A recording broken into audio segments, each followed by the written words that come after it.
Hi, everyone. My name is Jamae Jackson, and I am so excited to be moderating today's Semicolon sessions, a conversation about mental health with today's focus, the Latinx community. Whoop, whoop.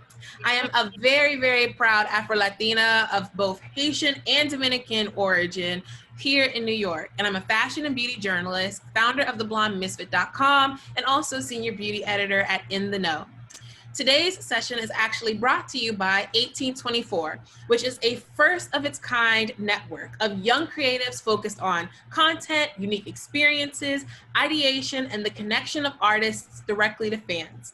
They seamlessly integrate artists and brands with youth culture with a staff of passionate and highly skilled visionaries. They have the spread that allows them to attack locally while thinking globally. They redefine artist development while also building the careers of future industry executives. So shout out to 1824. We also want to go on and thank all of our amazing sponsors for today. Sponsors and partners, rather. First, shout out to the National Association of Hispanic Journalists and Palabra. Also Self-Care, which is for everyone, and the American Foundation for Suicide Prevention, who have partnered together on their new Keep Going collection. Self-Care is for everyone is donating 100%, y'all, 100% of the profits from the Keep Going merch back to AFSP for the whole month of September. Also, we want to give a special shout out to Calm. I got the app on my phone right now. Every attendee to today's conference will receive a free 3-month subscription to Calm. Calm is the #1 app for mental fitness, designed to help you manage stress, sleep better, and live a happier, healthier life. With hundreds of hours of original audio content available in both English and Spanish. Calm supports users in more than 190 countries, and we are so excited that they partnered with us today. But obviously, I'm not leading this conversation all by myself, right? Today, I have a dope set of panelists that I want to go on and introduce you all to. First of all, it's Carmen De Leon. With her captivating voice and magnetic presence, Carmen De Leon is proof that magic happens when massive talent meets unstoppable drive. And just from the few minutes that I had with her, she is definitely unstoppable and eclectic. Born in Caracas, Venezuela, Carmen and her family relocated to Miami, Florida, and then to Barcelona, Spain, where she was in her early teens in search of new opportunities. While in Spain, the now 19-year-old singer found success on The Voice, drawing a devoted fan base with her infectious energy and unforgettable voice. After broadening her following with a series of successful concerts and online covers, Carmen is now set to release a U.S. debut that reveals her Latin roots while delivering a fresh new sound of her own. So make sure you cop that, y'all. Everyone welcome Carmen. Hey, Carmen. Hi. Carmen. Carmen. Having me. Next, we have Dr. Christine Moutier. I pray I said that right. If not, correct me. Moutier, all good. Moutier. Dr. Christine Moutier knows the impact of suicide firsthand. After losing colleagues to suicide, she dedicated herself to fighting this leading cause of death. And when I tell you guys that she is a leader in her field, I mean it. She's a leader in the field of suicide prevention, where she joined AFSP in 2013 and has since revitalized their education team, relaunched its loss and healing department, and expanded its support to include those with lived experiences of suicide. Her career has focused on so many things, including fighting the stigma related to mental health and help seeking, which we're going to get into today. Training healthcare leaders, physicians, and advocacy groups, Dr. Moutier has sought to change the healthcare system's approach to mental health, to optimize care for those suffering from mental health conditions. And guys, I can go on and on and on about her accolades, but one thing I really want to count is that in addition to co-founding AFSP's San Diego chapter, she has also co-led a successful suicide prevention and depression awareness program for the University of California's health science faculty, residents, and students, which has featured AFSP's groundbreaking interactive screening program. Everyone help me welcome Dr. Christine. Woo! And last but certainly not least, we have Victoria La Mala, which in 2015, she made her debut in the US by being Billboard's first Yes. First of all, we have a problem that in the 2000s, we're still celebrating firsts, but we're going to give credit where credit is due. Becoming Billboard's first Latin artist to watch as the only female and artist in her genre. And she was also recognized in People en Español's hot list. Again, being one of only 2 female artists and the only one in regional Mexican music. She has had a number of successful chart-topping songs, international recognition, and major television appearances. And I am so excited because after a year of not releasing music, you know, she was a little quiet for a little bit. She was focusing on her writing and recording. She released in fall of 2019 2 singles simultaneously. And now she is prepping for her EP release this year, titled Soy Mala. The project will be a fusion of Mexican genres, mariachi, banda, cumbia, Mexican trap, a little bit of everything, right? I am so excited to have her on the panel. Everyone, help me welcome Victoria La Mala. Hey guys. How are you? So before we hop into today, I just want all of you to know a couple of things. First of all, this is a safe space. We want to have this conversation so that we can continue to break down the stigmas that surround mental health, especially in the Latinx community. Also, we will have a live Q&A at the very end. So if you guys have any questions, make sure you drop, right down here. You see the little chat button? Go on and drop your questions down there. We'll be looking at them throughout the entire panel and then pointing them out to our panelists at the end. Cool. So let's go on and get started. First, I have to ask, how is everyone doing? Very well. Very well. Today? Today, in life, in general? In life, I'm, everyone has their ups and downs, but we're here and I'm very excited to be with you guys and see your beautiful faces and being able to be super, super open with every question, everything, and let's go. Thank you for having me. Yes. Victoria, how are you feeling? I'm very grateful because it's another day, that we wake up and that we are alive. So that's already like so much that we are here. And I'm very grateful to be in this panel with amazing people. I really hope that somebody out there is listening to us that can be helped with everything that we're going to talk about mental health, because God knows that the world right now needs more positivity and more love and more support from all of us. So I'm excited to be here today. Yeah, I was actually just thinking when you said that, how today I feel better, but yesterday was a very difficult day for me after the indictment for Breonna Taylor, and just what that bigger conversation means for Black and Brown people and how we are seen in our community. Dr. Christine, how are you feeling? Yeah, it's hard. It's such a mixture, right? Like in this moment, I'm so grateful. You all are beautiful, authentic, strong women who we're going to talk about, everything and related to our mental health. And that is how culture is changing. And that's how the world is going to change to be able to prevent suicide better in the end. So for that, I'm so grateful to be here with all of you. But, the bigger picture is COVID turned lots of people's lives upside down. And, the racial justice movement is so important. And on the one hand, like the world is going to change finally, but it's also like we have to almost protect ourselves in a way, because we want to fight and we need to about the things that we're passionate about, but we also have to keep in it. We have to stay in the race, right? And so you have to find ways to just breathe through it. Sometimes it can feel like overwhelming what's going on in the news and around us. So it's this weird experience. I think we need to be real with that and be, make our voices heard, but then also find ways to make sure we're breathing, we're resting, we're connecting to a loving community around us. That's really important.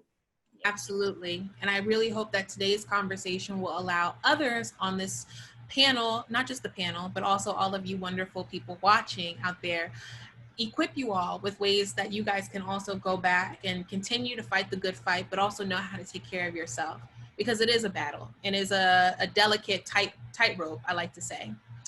So my first question actually is for everyone. Carmen and Victoria, I'm especially interested to know about this from being an artist and having your entire life, it feels like, on social media. And then also Dr. Christine from a clinical perspective. But what is your relationship with mental health? How did that conversation even begin for you? Yeah, I want to know your story. So who starts first? I want to know. You can start. So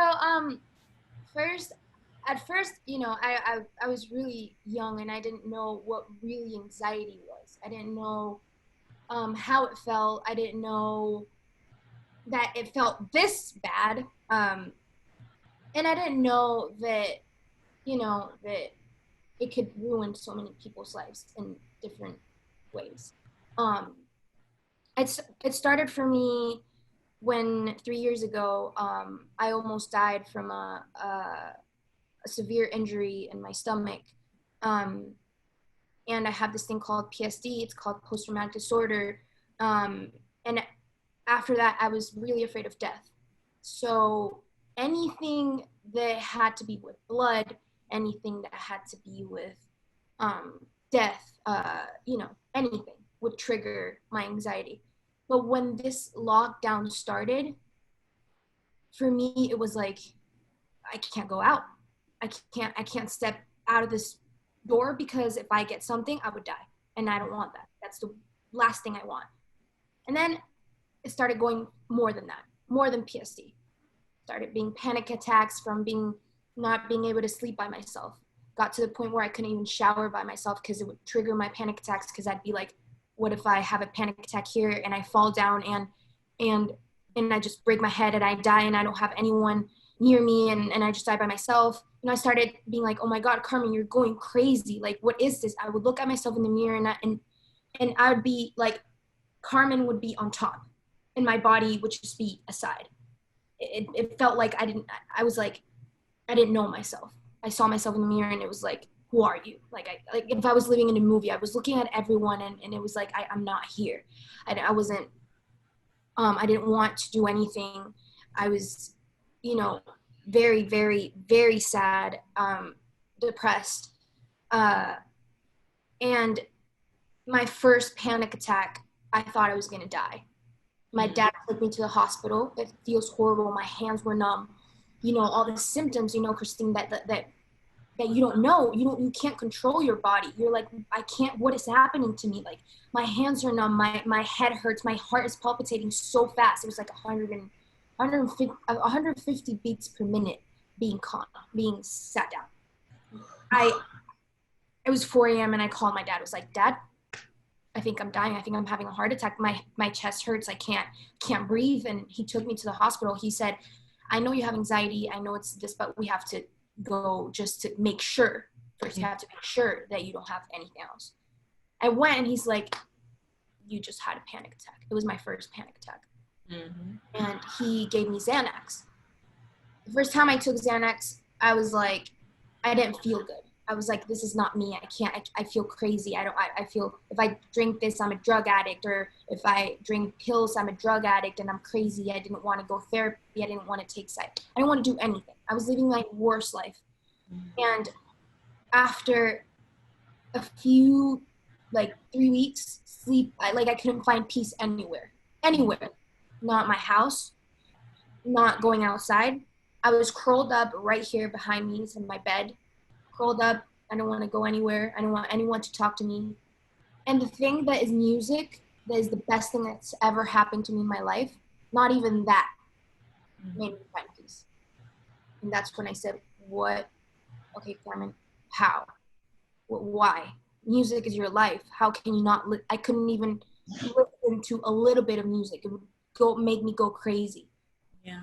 So that's when I told my mom, I need help. I can't be like this, you know, orgullosa. I don't know how to say it in English. Prideful, yeah, I can't be like fighting for something that I can't fight by myself. I need help. Yeah. So I told my mom, is it okay? And she's like, you need help. It's okay to have help. If you need it, get it. And first I tried going to therapy, like a psychology therapy. And it didn't work for me. she was like, just do exercise, just do this and just do that. And I was like, it's it's a bigger problem than just doing exercise. And I don't think that's going to make me go better from one way to another, like lifting weights, like no. And then after that, I went to a psychiatrist.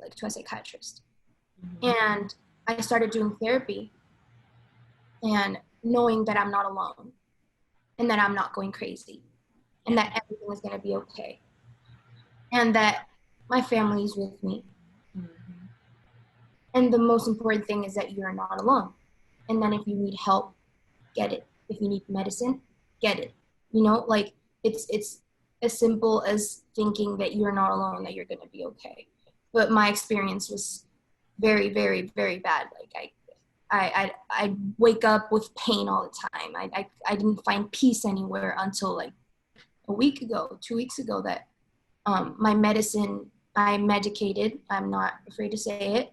I'm medicated and it's made me feel way better. I'm not saying that maybe you guys watching, maybe la medicina no es lo tuyo y te gusta mejor en terapia than having to take medicine. But for me, it helped me have medicine because I was in a worse state. And my psychiatrist said, therapy's not going to help you. But let's just give you a little, como una muleta, como una ayudita. Y aparte de esa ayudita te damos terapia. Y me ha ayudado mucho, y también el apoyo de mis papás y mi familia me ha ayudado absolutamente demasiado. Y I'm super grateful to be here right now talking to you guys because mental health is very, very important. And I just want everyone, the 112 people that are watching, for you to know that you guys are not alone and that us amazing female, are telling you that this is a tough path, but you're going to get through it. So. Yeah. Yes. And Victoria, before you start, for those of you who are asking, Victoria and Carmen are both going to help us out for their responses. If you guys could also give this Spanish synopsis version, I would help y'all out, but I am queen of Spanglish, and so I might have some lapses in both my Spanish and English. Both of my parents who probably are watching are just like, ay caramba. So it's like, so Victoria, when you finish giving your response, if you could also just give us a couple of translations. I'll do a little Spanglish in between. You know, literally one of my only real jobs I ever had in life. I mean, real job because it's, you know, I've been an artist for a while now, just doing this. So thankful. I was actually an interpreter. So I used to sit there and, you know, be a translator with people. But for me, mental health, I think, you know, there's been moments in my life. I feel like, you know, the first time for me that I was going through a lot was when I was a teenager and my parents weren't together anymore. I went to therapy and that helped me. After a couple of sessions, you know, I felt better. But I didn't realize until I was in my mid-20s and in a relationship that was, now that I, you know, look back, abusive, and it was just a very toxic relationship. I didn't realize that I had brought those issues from when I was a teenager in my subconscious mind or wherever back there they had been buried. I was in this relationship where there was like a lot of emotional abuse. I mean, literally the guy would sometimes be like, when I would confront him about something that he was doing, he would just tell me, you're crazy. And he would literally make me feel like I was crazy, making things up. And like, also like I was just not worth of him, I guess. And you know, in the beginning I used to literally go off, right? But as time went by, it really started messing with my mind, and I started really thinking, oh, maybe he's right, maybe I am crazy, and maybe, you know what, maybe I should be a certain way. Long story short, when I was finally able to get out of that relationship, I was in a state where I was depressed, even though it had been so abusive and it had been so much, where really I had tried to do my best, but in a way I had already also been like compromised, I guess, mentally because of everything, all the abuse and all the brainwashing and gaslighting that I had been going through. I remember I went to a doctor's appointment and the doctor was like, how are you? And I just started crying, and not just crying because I'm a crier. Since I was a little girl, I'm that person that I will cry about everything, but just a couple of tears, you know, that's the artist in me. But that time I remember I was in there like, and she was like, oh my God, no, like you need to take some medication. I'm going to give you some medication. Long story short, I took the pills maybe like one day. And unlike Carmen, I just felt like so much of my feelings were so like restricted. It's almost like I was feeling nothing. That after a couple of days, I was like, you know what, I can't do this. I need to find other ways that work for me. You know, I think that that's very important. What Carmen said and what we're saying is that everybody has different ways to be able to cope with it and deal with it. For me, honestly, it was really a lot of, because I was alone and I had just moved to LA, and even though I have family here, you know, my family was working, so I was alone in my place a lot and hiking a lot and with my dogs. I did a lot of self-reflection. I did a lot of, because I didn't have money to even go to a therapist, okay? I mean, that's also something that people go through, you know? Even though now I know that there are resources just for everybody out there that might want to go to therapy, there are resources that even if you don't have the money, if you look up online, you'll be able to find somebody that could help you, you know, even for free. But at the time I didn't know that. So I just felt like, okay, I had to do a lot of like self-analyzing, realmente buscar realmente por qué me estaba sintiendo yo de esa manera. And after a few weeks, después de mucho tiempo de yo estar sola and really analyzing my thoughts and thinking, why did I allow this person to make me feel crazy? Why now that this person's out of my life, do I feel so depressed, so sad? And that's when I realized, oh my God, this has to do with the issues that I dealt with in the past. You know, once my dad was gone, and then my father passed away, it was such a big impact in me to lose that male figure that I was holding on to, a male figure that like wasn't really the person I needed in my life. And just doing a lot of like reflecting, analyzing. To be honest with you, I felt so alone, even though I had my family here. I felt like no one understood me, that I started going to church for the first time on my own. And you know, there's all these things of like, also people saying, oh, well, church, it's not just gonna help you. But again, I feel like everybody has their own journey. For me, just going to church and crying my eyes out and saying, God, please, I don't know what else to do because I don't have money for therapy. I can't take the pills they gave me because they just don't make me feel like myself. If you don't help me and if I don't rely on you, my life is just gonna maybe end, or I'm gonna end up taking drugs and in the street or lost. It really was at that point. And so just me doing a lot of self-analyzing, analizando todos mis traumas, mis ideas y entregándole mi vida a Dios, pude realmente aclarar mi mente y darme cuenta. I was able to realize that I wasn't crazy like they were saying, that I needed to just really look at my life, you know, not feel alone, and just kind of deal with the issues that I probably never really wanted to deal from the past, you know. But the craziest part is that me knowing this a few years back, I'm talking like 2 years ago, in one of the best years of my career, you know, I had a top 10 in Mexican radio. I was the opening act for Romeo Santos for his tour, which is one of the biggest Latin artists in the world. And everyone was like, oh my God, your life is amazing, this and that. But at the time, I also had somebody in my life that was very close to me, a manager, that I felt like also abused me emotionally. She would tell me like, you're nothing, and literally again, tell me I was crazy. I was just one of these artists that was emotionally unstable, and everybody would see I was just crazy. And you know what, I feel like that really slowly started affecting my mind too, to the point where I was on tour. On my Instagram, everything looked like it was perfect and beautiful, like I was living my dream. But inside, when I got off the stage, I went to my room, I was miserable. I started waking up in the middle of the night around that time. And I found out this through my now fiance. gasping for air, having nightmares like if people in the movies going like, oh my God, where's my phone? Did I miss anything? Because I was just so messed up in the head because of all these ideas that I allowed people to put in my head too, right? And the pressure that it got to a point where I was having breakdowns every day and I just couldn't do it. I had to let those people go of my life, even though I felt like maybe my career might be over, but I just cannot do this to myself anymore. And I recognize all those patterns from the past. So for me, you know, now I realize that a lot of the outside affects my mental health and my relationships. And I've had to protect myself by just having good energy around me, a good support system, people that, you know, will listen to me. And even if I'm crying, don't call me crazy. Even if I have all this anxiety thoughts, oh my God, but this could go wrong. And what if this happens?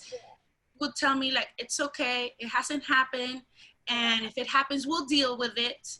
So I think that, you know, it's very important to have a good support system.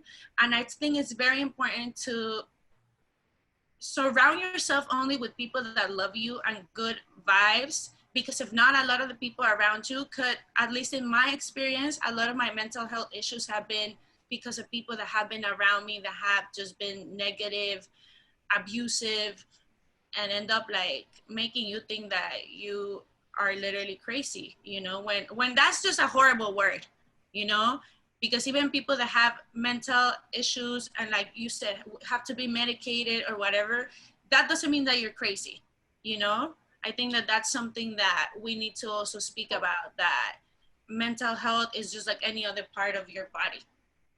Yeah. And I feel like people, like people that haven't gone through it, people that don't know, they sometimes don't know how to react to when someone's having a panic attack. So when someone's like, for me, for my first time I had one, my mom was like, everything's gonna be fine, you're fine, like stop. Like she started going crazy. My dad started yelling at me and started getting mad at me, and I'd be like, I would get more frustrated and stop, I'd be stop, like I'm dying, like stop, like I'd be going crazy. So what they have to do is just hug you and be with you, and they started understanding that and they started helping me. But yeah, as you said, Victoria, you can't be near people that are abusive or are not willing to help you because they haven't gone through that, so they don't know how you feel. They do not know what you're feeling, right, Christine? Absolutely. Dr. Christine, I know I wanted to also get your insight onto the mental health conversation, but I think what Carmen and Victoria talked about is so many people's experience, and I kind of want to also pivot a little bit. For me, I personally found that I woke up one day covered in head to toe hives, and I was in the hospital for I think 6 months straight, and all the doctors kept doing was pumping me with like prednisone, like so steroids. And at some point they just told my mom and me there's nothing else we can do, we don't know what else to do with her, until one day someone was like, have you ever thought about yoga? And I was like, yoga, isn't that just for like, no offense, skinny white girls? And they were like, no, people do yoga. Went to yoga, and then that's when I started to actually realize there were other holistic ways to take care of yourself, but also to talk about medication. Can you talk a little bit, especially from a medical perspective, why is there still a stigma around mental health? And also I'd like to note that I feel like this stigma predominantly exists in communities of color. Why does that stigma still exist? And how can people start having that conversation with their family when they realize, like Carmen and Victoria said, they feel something's wrong? How do you start that conversation with your family who may not understand?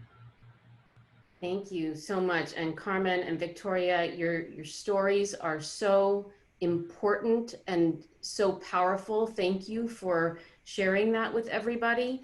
You know, you just got me thinking about so many different things, both of you, while you were talking. And Jamee, you're so right that there is a stigma. It's going down in many different parts of the country and people groups, actually all around the world. And so here's how I look at it. Mental health is part of your health. Just like Victoria said, it's part of your physiology. Your brain and your body are connected. We're born into this world with a set of genes. with a family environment, and with a whole lot of environmental circumstances. And all of those things, your genes and your environment, affect all aspects of your health, physical and mental health. And so everything you were describing about like the toxic relationships, in a way, in the medical model, you can look at that as environmental, social influences that are detrimental to anyone's mental health, you know, let alone if you have any history of anxiety, depression, or if that's in the family, or PTSD. So, you know, I think the beautiful thing is that the science around mental health and the brain is growing, and it's growing rapidly. So just like, think about, you know, some decades ago, there was so much stigma attached to the idea of cancer because people didn't know if it was the person's fault and what caused cancer. And then science showed exactly that this is no one's fault, that there are physical reasons that people contract these different diseases. And so we're in that stage of the phase of like informing the public that we need to get rid of stigma because these are issues of health, just like any other aspect of health. And I think in communities of color and in families where they haven't had either a lot of experience with mental health conditions in the family, or with seeing how the science is shedding all of this light, and that it's that there are now treatments available, talk therapy, biological treatments like medication, and even other kinds of treatments, but there's also things we can do to take care of ourselves. And if you think about it, if you have heart disease or diabetes or hypertension, all exactly what I just said about you do things to take care of yourself, and you might need treatment as well. And that's how it works the best. And so we can talk about these things in our families. If your loved ones aren't ready to understand and they still have a lot of stigma, you may need to protect yourself actually and go to the people who are willing to learn about it and hear about it. But you'll be surprised that the people who love you, because they may not respond well in the first moment that you bring it up, but they may go and do their homework and look things up online and start observing how, with your taking care of yourself, they're seeing the difference. And so oftentimes I find family members will come along and learn when a loved one is going through a mental health condition or like a crisis of sorts. I mean, you know, Carmen, when you were talking about the experience of panic attacks, like there's nothing more an example of how that is in your brain, but it affects your entire body. So it feels 100% physical, right? Yeah, and people don't understand that the brain and like, I don't know if you don't understand Spanish, right, Christine? A little bit. Like I'll translate for you, don't worry. Cerebro, lo físico y lo psíquico. Yeah. The emotional, the psychic, and the physical are together, are one. Are aligned. Exactly. And people don't understand that the brain, like without the brain, you're nothing. Like, what do you do? It's right. It's like our control center. So when it gets sick, then it's affecting your thoughts. It's affecting your ability to even see things, you know, to reality check really clearly. So, you know, and Victoria, when you were talking about, you're clearly so intelligent, the way you can like analyze your own thought process. And Carmen, you were doing the same thing. And so if you find a good therapist, in particular, a cognitive behavioral therapist, they help you with that ability to see when your own thought patterns are starting to lie to you, basically, and starting to distort the truth, and give you some tools to use so that you don't have to just keep succumbing to that same pattern over and over again, and really in a way like believing those lies, those distortions about who you are and your future, you know, in the world. Yeah. And I think something I forgot to say that is also very important in my own experience. When I was, like I told you guys, in the tour and doing amazing, on my Instagram, you would never have known what I was going through. You know, you would have never have known that I was breaking out because of the stress and the anxiety, that I was waking up in the middle of the night gasping for air. And I think it's very important to know that not everybody that's dealing with mental health issues is going to be super sad, like we said earlier, or super showing depression. Sometimes you would have thought in my Instagram through that time, oh my God, her life is just so perfect. And I was just so miserable and going through so much. So I think that's very important too. You know how to hide it. You know how to fake being happy, but in the inside, you're destroyed. Yeah, I think we do that with so many celebrities even now. People who now they're opening about it, but before maybe they didn't. And because what you're saying, Christine, my therapist, she digs my brain. She digs in my brain, and she like asks me questions about my past, about everything that's been going on that I don't even realize that I'm anxious about, that maybe is triggering everything that I'm having right now, you know? Yes. It could be money side, it could be my family, it could be how relationships, anything. Even your career. Even the career, yeah. And my career, for example, it's been 7 years and that I've been trying. And this year is when I did my video, but first I did it in my garage because of the pandemic. And then we decided, it was just, you know, this incertidumbre. How do you say incertidumbre? Like uncertainty. Yeah, the uncertainty of things. It makes you anxious and it makes you feel, you know, all these weird symptoms. But at the same time, for me, my anxiety, it was asking myself, why me? Why does this have to happen to me? Why this? What if this? What if that? The what if and why, asking yourself, is the worst thing, because there's not going to be an answer. You're not going to find it. The answer is help. Actually, yes, there is an answer. Is help. And for me, my music career hasn't been that anxious. It's more my PTSD and the fear of death. And for me, when I'm trying to, you know, I translate in Spanish to English. No, we wanted them both.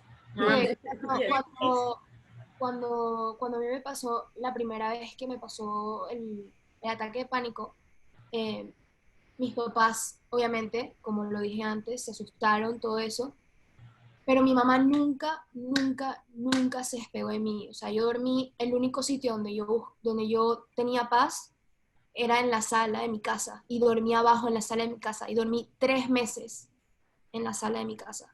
3 months sleeping in my couch because I couldn't sleep in my room. I couldn't. And then it passed through not being able to shower by myself at 19 years old. And I'm going to say here, maybe my parents don't know, but yeah, I posted it on my Instagram like it was fun, but my dad washes my hair because I'm afraid of washing my hair by myself.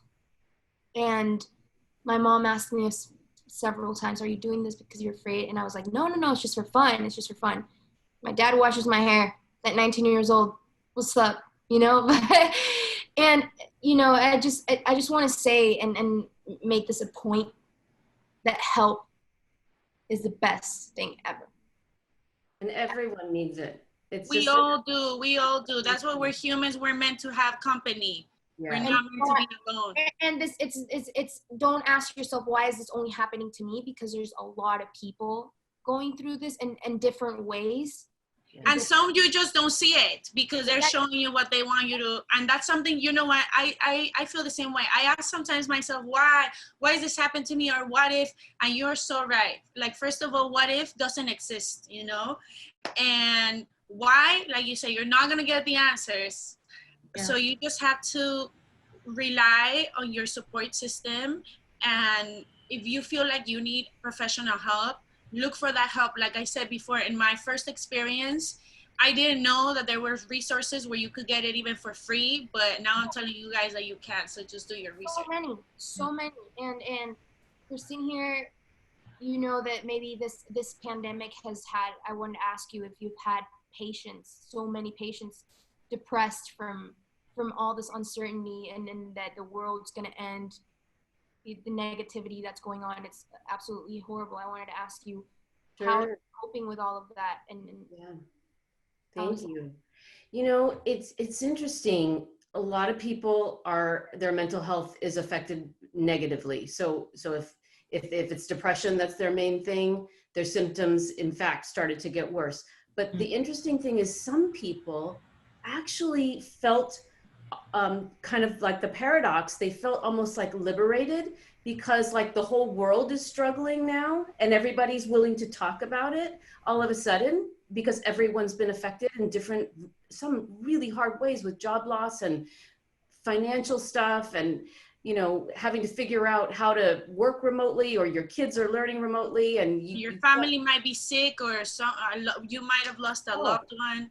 The grief, the loss of so many things, either loved ones or even like, you know, you had plans and it's off the table now. Everyone's lives were affected. So, and then also some people, for example, with social anxiety, they are still like getting their work done or school done, but they actually, it's not so scary to do it over Zoom. And so there are some weird ways that some people are actually doing all right and actually feeling more in a way like more like we're all in this together, like, yeah, like more empowered. Yeah, but so it's really a mixture of the good and the bad. Yeah. Dr. Christine, I want to also hop back onto you, and then Carmen and Victoria also feel free to chime in. I feel that when we do discuss about mental health, the idea of around identity comes up a lot. For me, I've had many conversations with my therapist talking about, am I Black enough for my Latina community? Am I Latina enough for my Black family? And finding that mixture in between. It took a long time for me to realize that who you are, Spanglish speaking and all, is good enough. And that, but it also shows the complexities of the Latinx community. We're not monolith, and there's not just one look or feel to us. Can you talk about how identity really centers back around the discussion around mental health, but also what do you do when you are juggling multiple identities, when you are, you know, Mexican but also American, when you are, you know, an introvert but you're also in front of the public eye? Like, how do you juggle all of these identities and find balance in them? So good, such a big and important thing. You know, I think the first step for any of us is to simply get in touch with what those identities are. We might be struggling partly because we're kind of like we're avoiding one or more of them because somehow we feel like whatever it is, we're not good enough or our life doesn't match that expectation. People tell you you're not good enough and you can't just go. Right. So I think even just like the simple act of, if you're not in therapy, a substitute way to do this is actually to write and try, just put pen to paper or whatever, typing, whatever you like to do, and let it flowing. And to think about this thing of, you know, what are the parts of me that I'm really comfortable with? And what are the parts of me that for some reason it's creating anxiety or conflict?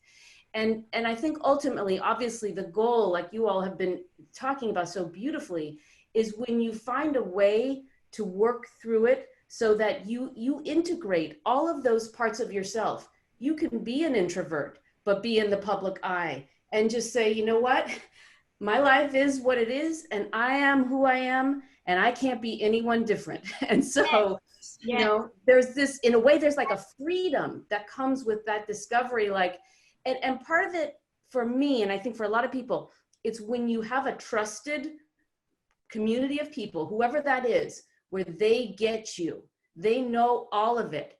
And then you're free. You get to talk about what you need and get your needs met, and just feel more liberated. And that, you know, you don't have to do that obviously with the whole world or with the toxic people in your life, but we all need that small group around us that gets us, and we give it back to them too. And what would you recommend to people that feel like don't have that group or that maybe feel like I don't even have one person? Like, what would you recommend to alone. people? Like people that feel alone.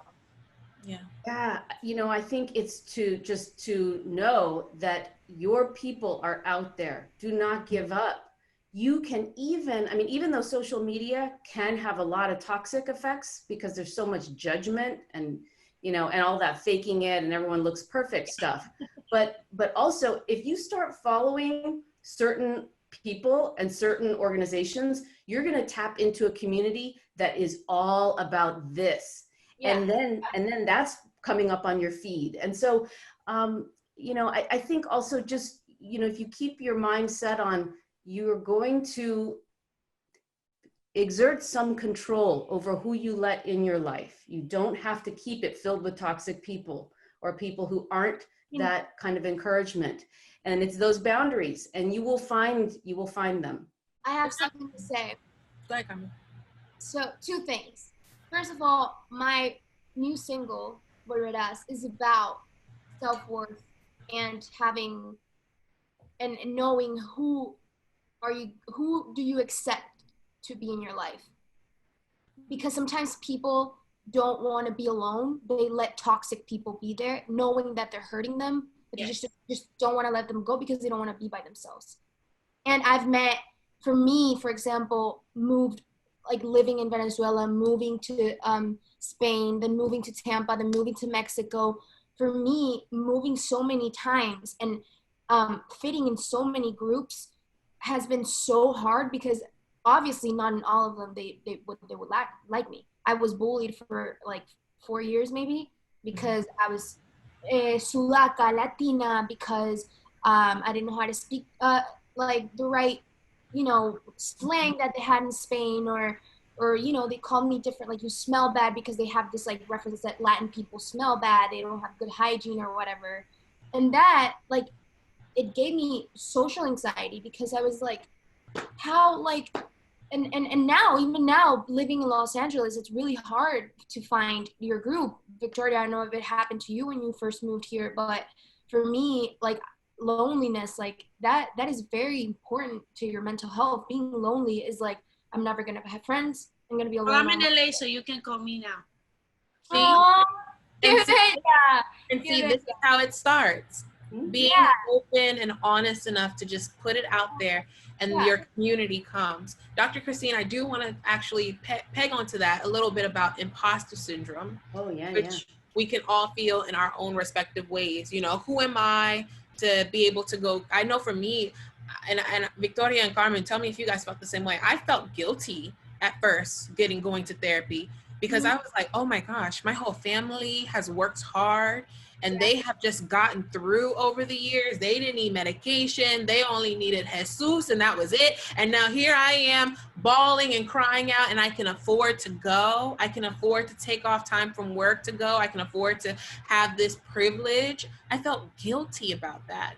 How do we break down that guilty feeling of wanting better for ourselves and our families, but also that imposter syndrome of, well, do I just show up every day and smile even though I'm not happy? Am I being fake? Is it real? Who am I? How does one break down those really tough questions? Yeah. Well, the question about like feeling guilty for getting therapy or mental health treatment, you know, I hope I can just speak right to you, anyone who is struggling with that. The more you invest in your mental health, the more your relationships will benefit from that. Your work will see the results of that. It's like our foundation. It is our, you know, we are body, mind, and soul. And the more we nourish that, out springs our creativity, our love for others, our service to others. We have to take care of that first and foremost. So I actually view it, I felt the same way for myself at an earlier time in my life, until I realized that it is actually part of my responsibility. Because if I start going through these mood swings and I'm losing my temper, and I'm taking myself out of the game in terms of like being sort of like a servant that I'm meant to be in the world, you know, whatever your purpose is. So it's very linked to mental health in my mind. And I've been teaching doctors and medical students for years that if they're going to care for patients and be healers, they have to prioritize their mental health. And it's the same thing for all of us though. But I think the imposter syndrome is like a much broad, it's kind of different. It's like whatever you're doing. So for you all successful artists, you might sometimes feel like, how did I even get here? Like, am I faking it? Or like, do these fans, you know, is it ever gonna, and for physicians, there's a lot of imposter syndrome around like, I don't have all the answers, you know, I'm kind of playing the role of medical student or physician. And you know what? And that's one of those things where our minds can play tricks on us, because we can actually defeat ourselves. We sabotage ourselves by going down this rabbit hole with feeling like an imposter. And I think it's very normal though, that like we all might have those thoughts, but you can ground yourself and you can remind yourself, you know what? I got here for a reason. I may not understand all those reasons, but here I am. And so I'm going to honor it by moving forward and doing whatever task is in front of me. Let me give it my best effort, you know? And I think that will then teach that part of your brain that goes to that imposter place that no, you really can deliver on the goods because you keep doing it. You keep bringing it over and over again. Yeah. I don't know if for Victoria, for example, when all this anxiety was happening to you, for me, it happened that I was like, do I really want to do this? Like, who am I? Do my fans really like me? Like, am I really better than like, why do they like me? Like, why? Mm-hmm. And you know, for some reason, when I was going through it, I thought, I don't want to do this anymore. Why am I doing this? I'm doing it wrong. Like, I'm not even gaining the followers I want. You start overthinking.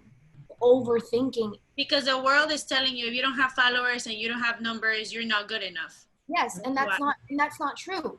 You're good enough, and I don't know if it happened when cuando tú estabas pasando por ese momento tan malo en tu vida que tú dijiste, o sea, cuando estás en tu tour y todo, diciéndote a ti misma por dentro, por muy adentro, like really inside, why am I doing this? You know what? For me, it was more, I think what Jamay said. I think part of me, and I didn't even think about it until you guys are mentioning it now. I think that for me, it was kind of almost like a guilt. Like, how am I going to say I'm having breakdowns, super anxious, waking up in the middle of the night having nightmares, crying right before I'm about to go on stage, when this is my dream? When anybody will be like, you're so ungrateful, how dare you? Yes, so I just... Even my mom recently, I said something like, yeah, when I was on tour and I was miserable, and she was like, what do you mean? Like, you were so happy and everything was going amazing. And I was like, yeah, that's what everyone saw. But when I was inside my room, I'm probably the only people that knew about it was my fiance, because he's always been my, like my confidant and my best friend. And with him, I truly feel like I can be myself and he's not gonna judge me and say I'm crazy, right? Yeah. And Nicole, who is my project manager at the label, because I just, you know, she's young and I feel like she could understand me better than the other part of the team that was older and was more like, hey, you better do it. I just felt guilty, and I just felt like, how could I tell the world? People are just gonna say I'm ungrateful and I don't deserve this. And I fought so hard to be here that I don't wanna like compromise it by showing that I'm ungrateful and people taking it the wrong way. When in reality, it's not that I wasn't grateful, and it's not that I wasn't happy about my dreams coming true. It's more than on the other side, behind the scenes, I literally was being tortured by somebody that was supposed to be a close person in my team, and that instead of building me up, was always breaking me down. I mean, there was one night where the road manager was like, hey, I told this person that you did amazing on the show, and she told me, you have to find something wrong. You always have to tell her that something is wrong. And I do think, you know, I'm a perfectionist. I love to do things the best that I can, but I do think that people need to be told, yo, today you killed it. There was nothing that went wrong. There was nothing that you could have done better. Because if not, you're always feeling like, why am I not good enough? Why, even if I'm giving 1,000% of myself, there's always something wrong. So that's what you always got to have in your team, like a great team. Like, I'm very lucky and grateful to have my two managers that are amazing, that they've called me and I've been crying crying, call me and be like, are you okay? Like, they're not only there for the music, they're not only there for the product, they're there for me as a family. As a person, yeah, and that's really important. Yeah, I think also what you guys said makes sense, because you also have to know how to communicate your needs to people. So for instance, if I do an assignment or I do a project or speaking engagement like this, sometimes I don't want to get feedback right then and there. I want to sit in that moment of happiness. So I'll tell my boyfriend, like, not today, not tonight. We can tackle this tomorrow, but not right now. Yeah. Same thing, and it's also like learning how to even have that conversation with my mom and my dad. Like, we can tackle this, but I need this moment right now for myself. So, ladies, I want to continue this, but we have to segue into Q&A. We have some amazing questions from our audience. If you guys want to drop any other questions, make sure you're using that Q&A chat. Just drop them on in there, and we'll go on and get them squared away. So the first question is actually for Dr. Christine. Dr. Christine, this was submitted anonymously. They said, science and psychology is a hobby of mine, and I'm also medicated for severe depression, anxiety, PTSD, survival guilt, ADHD, and also, just to spice things up, they also grew up in a small town. They're very interested in the topics and triggers of mental health and for their family and friends as well. So the question is, how do you increase self-awareness and still allow yourself the space to feel without succumbing to the taunts of your inner dialogue and still being able to coach yourself through your rough spots? Amazing question, person. Incredible question. And, you know, I was actually thinking about this when Carmen and Victoria, when you were talking, in part because when you have a really active brain, and so you're constantly analyzing and kind of in a way being your worst critic, you're kind of going to all different places. You know, and it can get so extreme that it does take you out of the moment. It takes you out of your feelings and your emotions. And we, again, body, mind, and soul, we don't have to be just our thoughts. We can feel, we can love, we can pray, we can, you know, all of those things. That's what we're meant to do. So, you know, I think there's not a one size fits all to the question of like how to do that.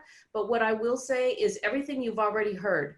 There's therapy. I mean, that for me in my life, it's a hard road to do this by yourself, to do this work of like rebalancing, you know, how to get your thoughts kind of in a way out of the way and to be more rational and productive for you. But a therapist can help you do that. But other things too, exercise, yoga, really practicing sleep patterns that are healthy, keeping alcohol to a minimum. I mean, just basics, keeping the toxicity out of your life. All those things are going to help you, you know, keep progressing.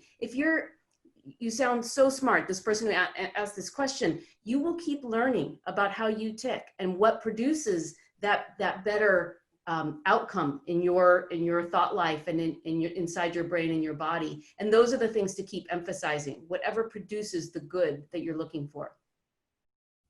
Absolutely. So this next question is for everyone. If we can keep our answers brief so that we can get to all the other questions. How do you deal with the expectations you set for others? So for example, how Victoria's Instagram demonstrated her being so happy when in reality she was struggling. How do you break down that false reality you put up for others? I'm also going to tag onto that. How do you personally self-care right now? So we'll start with Carmen. So really, you know, I've always been so transparent that, you know, that has helped me a lot because I don't hide my feelings. That's how I get help. At first I didn't want to because I thought it was crazy, but then like immediately it was like, you're not feeling well. You need this, you need that. For me, it was my family, therapy. And not for everyone. This is for, you have to ask your doctor and your physicians or whatever. For me, it was medication too. It helped me a lot. And, you know, keeping my body active, exercising, it helps a lot because you, endorphins, you release endorphins. Is that how you say in English? Endorphins? Endorphinas. You release Endorphins. Endorphins, I don't know. Endorphinas in Spanish. And, you know, trying to live the present, the moment, and not overthink the future or the past. Just live the present. That is going to relieve your anxiety a lot.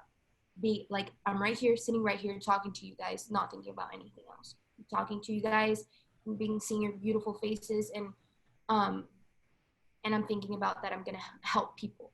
And that's how I cope with it. You know, therapy, medication, exercising, keeping my body active and healthy. Being healthy is very important. Caffeine doesn't help anxiety at all. Caffeine's horrible. Eating junk food doesn't help. Alcohol, smoking, all that stuff is not good for your anxiety. Breathing helped me a lot. I love breathing. It helps a lot. Because it like your brain, I'm not a doctor, but it helps. Christine, right? It does help. Absolutely. Breathing exercises, so good. But yeah, that's for me. For me, I now, I'm more open about my feelings. I don't feel guilty. And I don't want to portray that perfect life, or, like I said before, on Instagram or whatever, because now I know that it is okay, because everyone else is going through something.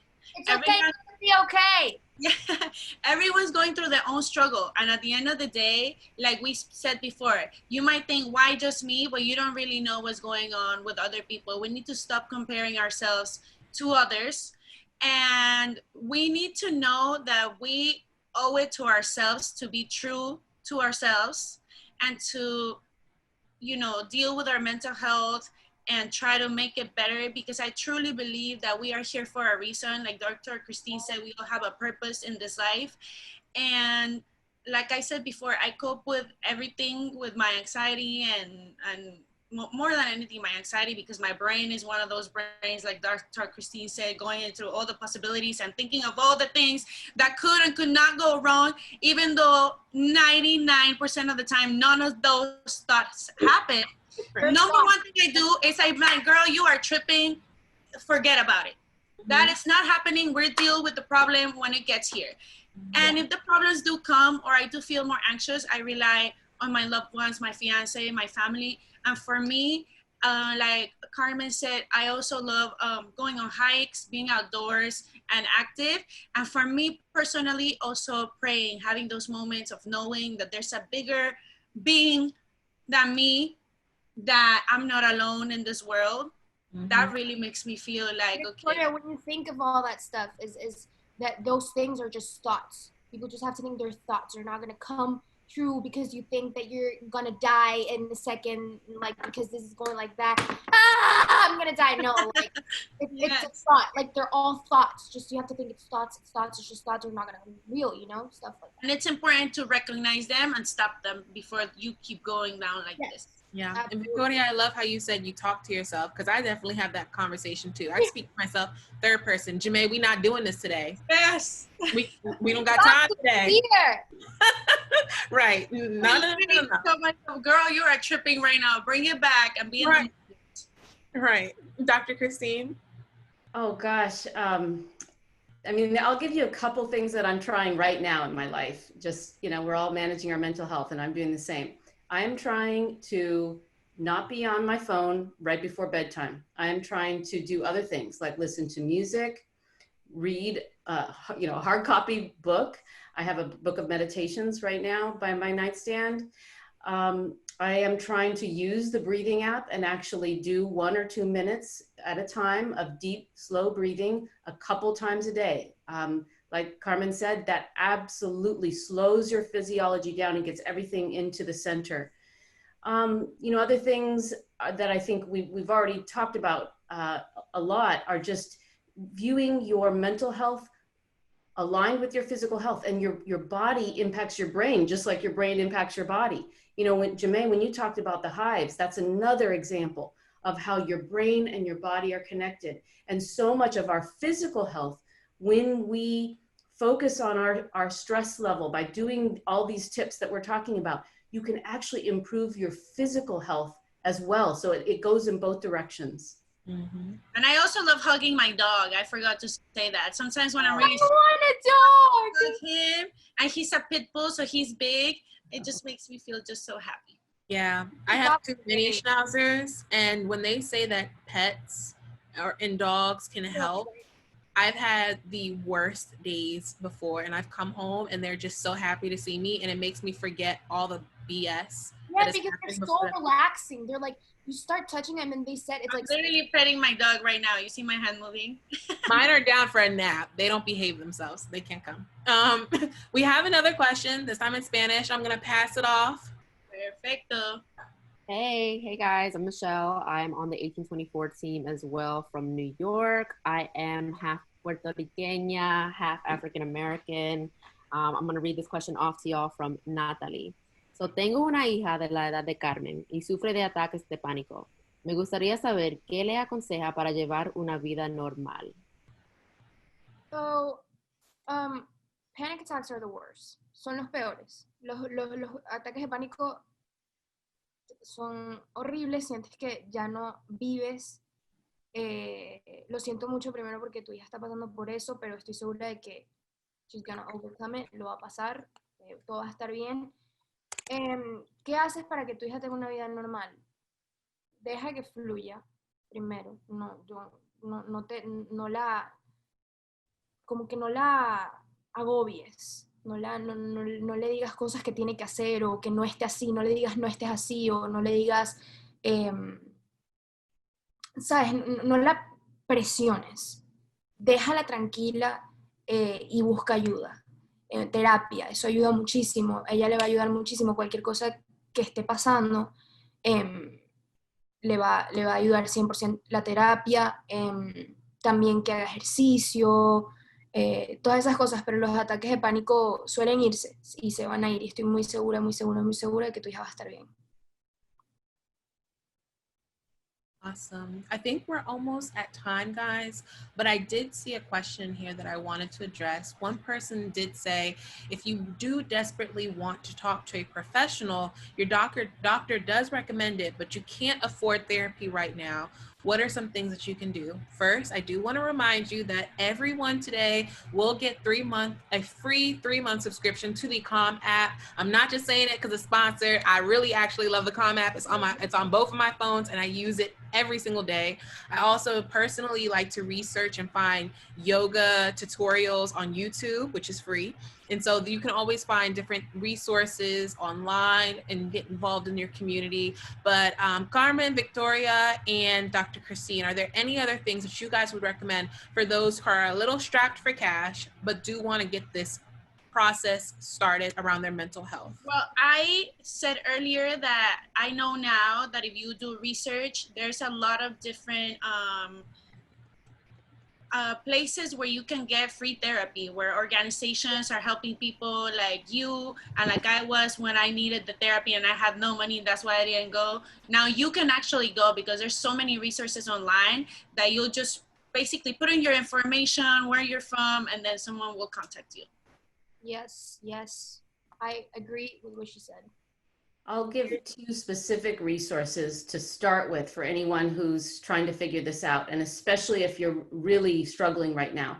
There is an organization called the Crisis Text Line, and they are actually international and available 24/7. And you can, they're so awesome that they actually make sure that when you text with them, and their text, by the way, you text the word talk to 741-741. But it will show up on no records, not even on your phone bill. So in case you don't want your family members to know that you're reaching out to this crisis text line. And they would also be able to help direct you to local resources. There are so many organizations, like they said, that have popped up during COVID to offer free therapy. But if I would start with the crisis text line, I would also point you to our website at the American Foundation for Suicide Prevention. It's afsp.org, and we have lots of resources there. We also have infographics to share with your friends and on social media in Spanish. So we are really actually, we're in a partnership right now with the National Latino Behavioral Health Association, NALBA, a fantastic group that is doing mental health work within Latinx communities in the United States. So we love that partnership with NALBA. Awesome. Well, you all, thank you all so much. I know you guys have taken away something from today's conversation, as each of our panelists have. I first want to just go on and thank our amazing partners for this event. I also, of course, got to give a shout out to my girls, Dr. Christine, Victoria, and Carmen. Ladies, thank you so much for your honesty, your transparency, for working with me and my Spanglish ways, and for just being unapologetically you in this space. I know know we have obviously touched others in our community and so much more. Thank you guys so much again for having me as a moderator. I am honored and I am privileged to have been in this space with you all. I love you all so much. Happy Hispanic Heritage Month, and we will see you all at the next Semicolon sessions. See you soon. Thank you so much for having us. Thank you so, so much. Bye. You're all amazing. Mwah.